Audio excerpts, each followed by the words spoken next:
Kerala Blasters ആരാധകർ കണ്ണിൽ എണ്ണയൊഴിച്ച് കാത്തിരിക്കുകയാണ് ദിമിത്രിയോസ് ഡയമന്തക്കോസിന്റെ റീപ്ലേസ്മെന്റ് സൈനിങ്ങിനായി. കേരള ബ്ലാസ്റ്റേഴ്സിന് വേണ്ടി ചരിത്രത്തിൽ ഗോൾഡൻ ബൂട്ട് നേടിയ ഏക താരമാണ് ദിമിത്രിയോസ് ഡയമന്തക്കോസ്. ആ താരത്തിന് പകരക്കാരനായി ഒരു മികച്ച താരത്തെ തന്നെയാണ് ബ്ലാസ്റ്റേഴ്സ് ഇപ്പോൾ ലക്ഷ്യമിട്ടിരിക്കുന്നത്. ഇപ്പോൾ റൂമറുകൾ പ്രചരിക്കുന്ന ആ താരം സൂപ്പർ താരമായ മോണ്ടിനെഗ്രോ സൂപ്പർ താരം സ്റ്റീവൻ ജോവറ്റിക്കാണ്. എന്തായാലും ഈ താരം ബ്ലാസ്റ്റേഴ്സിലേക്ക് എത്തുമെന്നുള്ള ശക്തമായ റൂമറുകളാണ് ഇപ്പോൾ പ്രചരിക്കുന്നത്.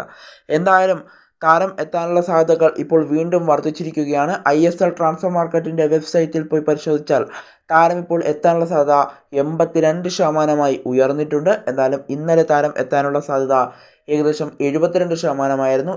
അതിൻ്റെ തൊട്ട് മുമ്പുള്ള ദിവസം അത് 61. എന്നാൽ ഇപ്പോൾ അത് 82% ഉയർന്നിരിക്കുന്നു എന്നാണ് ഇപ്പോൾ മനസ്സിലാക്കാനായിട്ട് സാധിക്കുന്നത്. നിങ്ങൾക്ക് ISL ട്രാൻസ്ഫർ മാർക്കറ്റ് വെബ്സൈറ്റിൽ പോയി നോക്കിയാൽ അത് മനസ്സിലാകുന്ന കാര്യം കൂടിയാണ്. എന്തായാലും 82% വർദ്ധിച്ചിരിക്കുന്നു താരം കേരള ബ്ലാസ്റ്റേഴ്സിലേക്ക് എത്താനുള്ള സാധ്യത എന്നാണ് ഇപ്പോൾ മനസ്സിലാക്കാനായിട്ട് സാധിക്കുന്നത്. മാഞ്ചസ്റ്റർ സിറ്റിക്ക് വേണ്ടി മുൻപ് കളിച്ചിട്ടുള്ള താരം കൂടിയാണ് ഈ താരം എന്നാണ് ഇപ്പോൾ മനസ്സിലാക്കാനായിട്ട് സാധിക്കുന്നത്. എന്തായാലും സ്റ്റീവൻ ജോവറ്റിക് എന്ന് പറയുന്ന ഈ താരം ബ്ലാസ്റ്റേഴ്സിലേക്ക് എത്താനുള്ള സാധ്യതകൾ അങ്ങനെ വരും ദിവസങ്ങളിൽ കൂടി വരികയാണ്.